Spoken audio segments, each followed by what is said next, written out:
मुझे जो ज्ञान मिला, मुझे जो पर्याय मिली, मुझे जो ये सहज सहज सहज जैन कुल और आत्मोत्थान के लिए सच्चे देव शास्त्र गुरु मिले, हमें उसकी कितनी कीमत, कितनी अहमियत है, कितना श्रद्धान हमें उन उन रत्नत्रयधारी गुरुओं पर है, कितना श्रद्धान हमें वह तीर्थंकर से प्रदान प्राप्त हुई उस जिनवाणी पर है। थोड़ा सा हम विचार करें, ये ध्यान रखना, ये ध्यान रखना, कई कई जन्मों का पुण्य, कई जन्मों का पुण्य जब एकत्रित हुआ है तब जाके कभी हमें ये जैन कुल प्राप्त हुआ है, तब जाके कभी हमें ये जैन कुल और सच्चे देवशास्त्र गुरु का सानिध्य मिला है। पर ये सब कुछ मिलने के बाद भी हम कितने जागरूक हैं, हम कितने कितने इन देवशास्त्र गुरु के प्रति अपने आप को समर्पित करते हुए, उनको उनके श्रद्धान को प्राप्त करते हुए जीवन को बदलने का प्रयास कर रहे। विचार करना, वास्तविकता में ज्ञान के, शिक्षा के, स्वाध्याय के मायने मात्र पढ़ने लिखने तक नहीं थे, डिग्री प्राप्त करने तक नहीं थे, अपितु परस्पर में प्रेम, वात्सल्य और जो परम सत्य अहिंसा था, वहां तक पहुंचने का पुरुषार्थ करना था। नहीं जी पा रहे हैं 100% अहिंसा, महाव्रत रूपी उस महाव्रत को या 100% अहिंसा का परिपालन श्रावक बन के नहीं कर पा रहे हैं, पर कम से कम कुछ कुछ अहिंसक बनने का प्रयास भी तो हम करें। दूसरों की हिंसा करते हुए हम अपने आप को फिर भी बचा सकते हैं, पर ज्ञानियों अपनी स्वयं की हिंसा से, अपने स्वयं के हिंसा से हम कितना बच रहे हैं, ये थोड़ा सा समझे।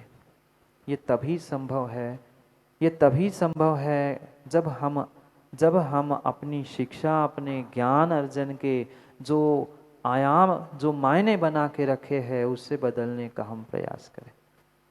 बदलना तो पड़ेगा, बदलना तो पड़ेगा, बदलना तो पड़ेगा। दूसरों को नहीं बदलना है, हमें अपने आप को बदलना पड़ेगा, बदलवाना पड़ेगा, तभी जीवन में कुछ काम हो सकता है। श्रद्धान है, हम मानते हैं। आप सभी देवशास्त्र गुरु को मानते हो क्या? बोलो हाँ, हाँ बोलो हाँ। राजेश जी हाँ बोलो ना। मानते हैं? ऐसे ही मानते हैं, वचनों से तो मानते हैं, पर अंदर से कितना मानते हैं? वह श्रद्धान, वह समर्पण हमारे भीतर शायद, मैं शायद कह सकता हूँ क्योंकि आपको पढ़ना मेरे बस की बात नहीं है, मैं तो शायद कह रहा हूँ कि शायद वो समर्पण, वो श्रद्धा नहीं है जो जो जो एक श्रद्धान समर्पण से जीवों ने अपना आत्मोत्थान कर लिया। थोड़ा सा ज्ञान, अरे मात्र और मात्र कितना ज्ञान था, तस्मात् भिन्नम तुस्मात् भिन्नम, छिलका अलग है, दाल अलग है, इतना सा मात्र निर्णय हुआ मुनिराज को, उन्होंने मोक्ष प्राप्त कर लिया। क्या क्या ऐसा इतना सा श्रद्धान है? इतना सा श्रद्धान था। आड़म ताड़म कछु न जानम, वाक्य तो हमें सब पता है। सेठ पाक प्रमाणम, सेठ का वाक्य प्रमाण हो गया, उसको नमोकार भी नहीं आता था, फिर भी छीके पर बैठकर नहीं सेठ जी ने कहा है तो हो जाएगा। ऐसा श्रद्धान है? अपने आप से पूछ लो, नहीं है।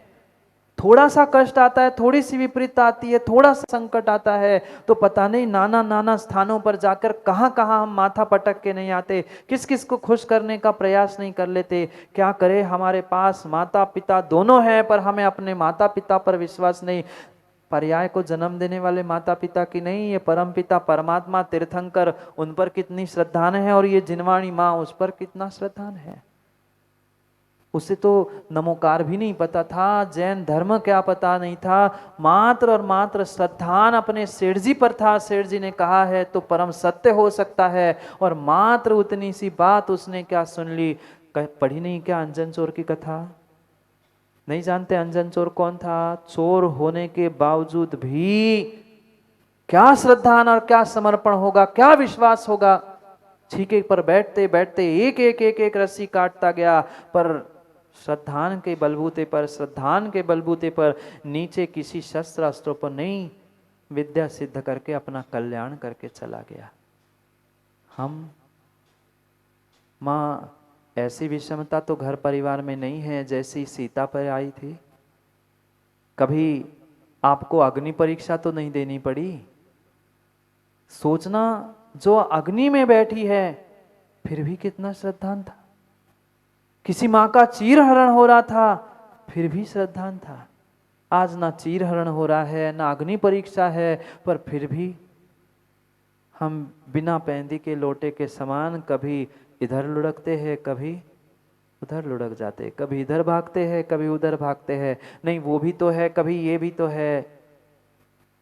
नहीं बन सकता, नहीं बन सकता, नहीं बन सकता। जो जिनवाणी में लिखा है वह परम सत्य मेरे जीवन के सुधार के लिए आवश्यक है। ये जिन जीवों को श्रद्धान है उसका ही स्वाध्याय करना, उसका ही ज्ञान प्राप्त करना कार्यभूत कार्यकारी हो सकता है। चाहे लौकिक शिक्षा के विषय में हो। पढ़ाई किस लिए की? पढ़ाई किस लिए की? आज तो पढ़ाई के तरीके ही बदल गए हैं। परीक्षा में क्या आने वाला है ये आजकल पुस्तकें बन गई है।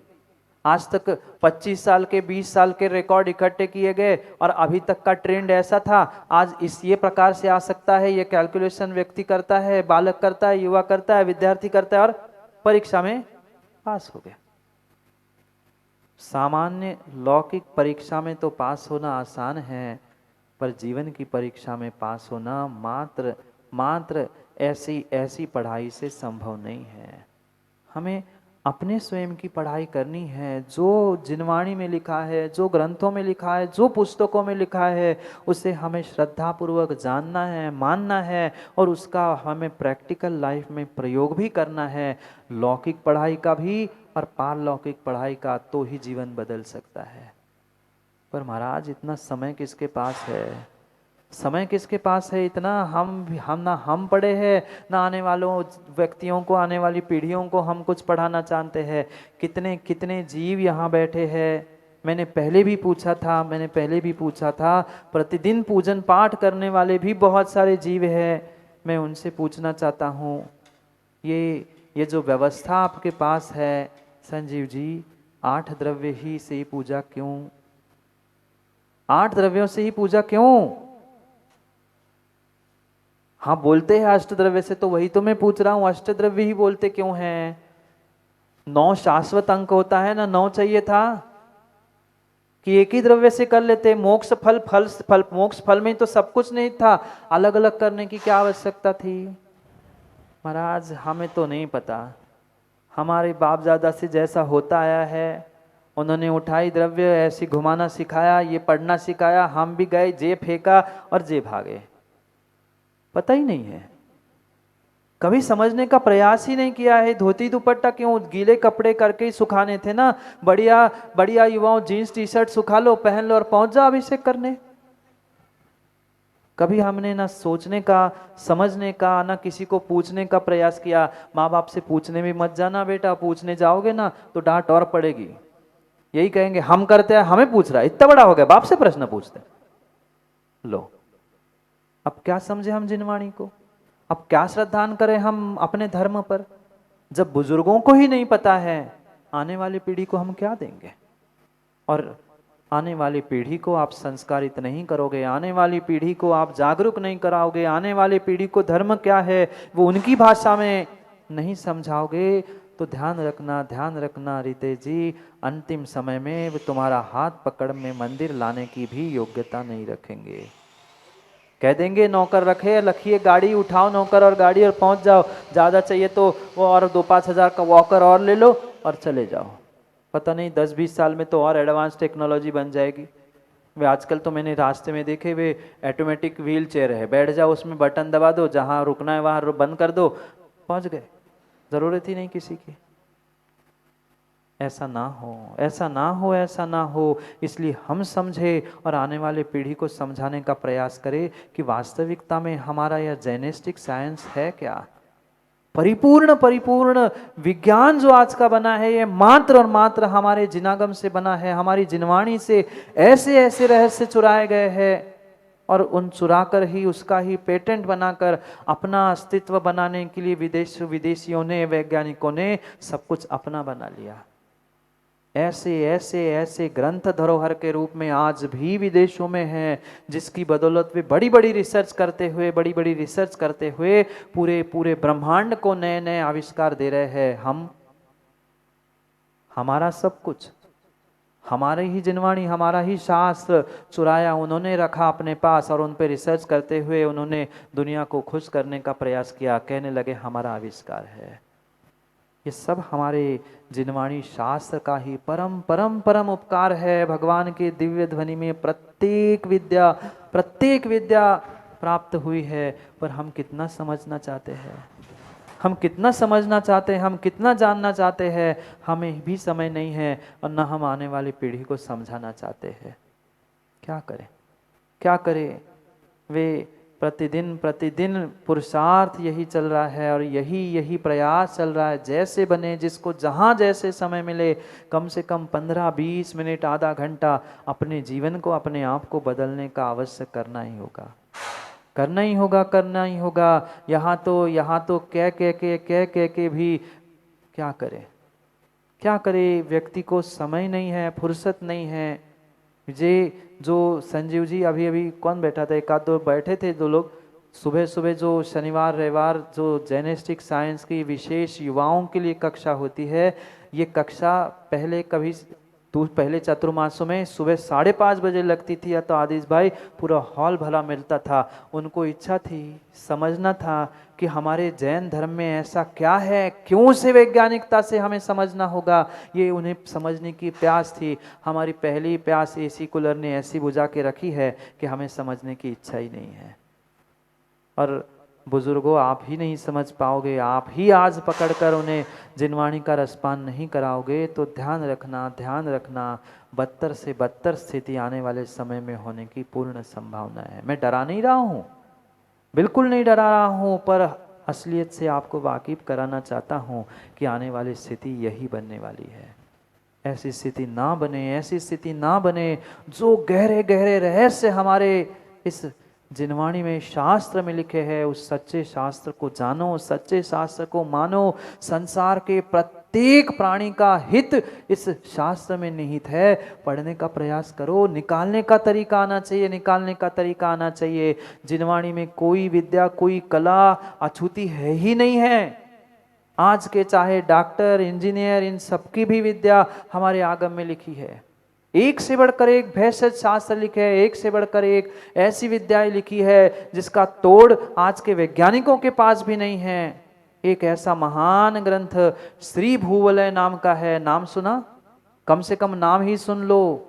श्री भूवलय नाम का ग्रंथ है। बाकी ग्रंथ तो वह आपने पढ़े होंगे, लिखे होंगे, वो लिपि में लिखे हुए, पर वो ग्रंथ लिपि में लिखा हुआ नहीं है, अक्षरों में लिखा नहीं है, वो अंकों में लिखा है। अंकों में ग्रंथ लिखा है और मात्र उन अंकों का ऐसा जोड़, ऐसा हिसाब है, उनमें मात्र हमारे द्वादशांग जिनवाणी की ही मात्र पद, पंक्तियां, श्लोक नहीं निकल रहे हैं, अपितु तात्कालिक समय में जितने जितने धर्म थे उन सबकी अपनी अपनी ऋचाएं, अपनी अपनी आयतें, सब कुछ निकल रही है। ऐसा वो अद्भुत ग्रंथ है। क्या पुरुषार्थ किया होगा दिगंबर आचार्यों ने? शब्द नहीं लिखे, अंकों के माध्यम से लिखा है। हमने कभी सुनने का, समझने का, देखने का भी प्रयास नहीं किया। अगर चाहते हो तो रखा है, कम से कम देखकर, दर्शन करके कर्मों की निर्जराई कर लो। अंकों के माध्यम से क्या अद्भुत विचार, क्या अद्भुत रचनाएं उन्होंने की है। करने वालों ने तो बहुत कुछ किया, पर हम भी तो कर रहे हैं महाराज जी बहुत कुछ। इधर का उधर, उधर का उधर, इधर की 2 पंक्तियां उठाई, उधर की 4 पंक्तियां उठाई, इधर से उधर जोड़ दी और कह लिया हमारा संशोधन है, हमारा संकलन है, हमारी जिनवाणी है, छापो बांटो, हो गए हम ज्ञानी। नहीं, सत्यता कुछ अलग है, सत्यता कुछ अलग है। सभी संसार के जीवों के लिए हित का उपदेश देने वाली ये एकमात्र जिनवाणी है। और जिनवाणी मात्र नहीं, जिनवाणी माँ है। पर कितना श्रद्धान है माँ पर, कितना हम मानते हैं। क्या करें, आज तो ऐसी विडंबना है कि शस्त्र अस्त्र लेकर लड़ने वाले कम है और शास्त्रों को लेकर लड़ने वाले बहुत है। देखा होगा व्हाट्सएप आचार्यों को, बहुत सारे व्हाट्सएप वीर है, अपने आप को इतने बड़े व्हाट्सएप वीर मानते, इतने बड़े धर्मात्मा मानते हैं कि पूरी धर्म की मिटाने के लिए तैयार है। इसमें ऐसा लिखा, उनने ऐसा लिखा, ये ऐसा पन्ना भेज रहा है, वो वैसा भेज रहा है, दोनों को भी पता नहीं है कि आगम है क्या। जहाँ विरोध है, जहाँ विसंवाद है, वहाँ पाटनी जी आगम नहीं है, जिनवाणी नहीं है, शास्त्र नहीं है। तुमने शास्त्र को भी शस्त्र बना के लड़ने का साधन बना के रखा है। आजकल जानकारी कम और लड़ाई ज़्यादा दिखती है व्हाट्सएप ग्रुपों में। बोलो ना, आप ज़्यादा चलाते हो, हम तो चलाते ही नहीं, हमें तो उड़ती खबरें आती है, हम तो समझ लेते हैं। बनता किस लिए है ग्रुप और होता क्या है, ये आप सब जानते हैं, सब जानते हैं। लड़ाई ज़्यादा होती है और मैसेज का काम कम होता है। ये ज्ञानी का लक्षण नहीं है, ये सच्चे ज्ञान का लक्षण नहीं है। ये मात्र और मात्र जो विदेशी तुम्हारे देश में आकर उन्होंने जो आपकी बुद्धि पे आक्रमण किया, देश पे नहीं, देश पे तो किया ही था, पर सबसे पहले तो उन्होंने तुम्हारी बुद्धि पर आक्रमण किया, आपका सिलेबस बदल दिया। अरे आज भी आपके भारत का जो इतिहास आप आपके स्कूलों में पढ़ चुके हो ना, वो सच्चा इतिहास भारत का है ही नहीं है, है ही नहीं है। वास्तविकता कुछ और ही थी। जो विदेशियों ने किया वही यहाँ के भी चंद जीवों ने अपने अपनी बातों को भरकर पूरा भारत का इतिहास बदलकर परीक्षा में वही वही पूछकर आपको बहुत छोटा, आपकी सोच को बहुत छोटा करके रखा है। आज लौकिक नहीं और पारलौकिक इस धार्मिक शिक्षाओं में भी यही हो रहा है। ऐसा पढ़ना है, ऐसा आना है, ये प्रश्नोत्तरी ये तैयार करो, डिग्री प्राप्त करो, घर बैठे ही सब ज्ञानी बन गए। घर बैठे ज्ञानी बनने का ही ये नतीजा है कि उनकी श्रद्धा, उनका समर्पण जो जिनवाणी के प्रति था, कभी गुरु के पास बैठकर सीखा जाता था, पढ़ा जाता था, गुरुकुल परंपरा थी। आज मोबाइल खोलो ये सुनने मिल जाएगा, मोबाइल खोलो ये देखने मिल जाएगा, हो गए बैठे बैठे ज्ञानी, मिल गया घर बैठे ही सर्टिफिकेट। आजकल लौकिक भी से पढ़ाई डिस्टेंस लर्निंग से होती है ना, ये भी लेकर डिस्टेंस लर्निंग हो गया। शब्द ही कह रहा है डिस्टेंस और लर्निंग, ज्ञान भी हो गया, पर ज्ञान से भी डिस्टेंस कम कहाँ हुआ, कम नहीं हुआ, कम नहीं हुआ। श्रद्धा, समर्पण, विश्वास भीतर चाहिए। जो एक एक अक्षर लिखा है ये पूर्वापार विरोध से रहित होना चाहिए। हम जो जिनवाणी की आगम की बात कर रहे हैं वह किसी प्रकार से पूर्वाचार्य से या वो जो वर्तमान में आचार्य है उनसे मेल नहीं खा रही है, तो वह जिनवाणी शास्त्र है ही नहीं है, है ही नहीं है।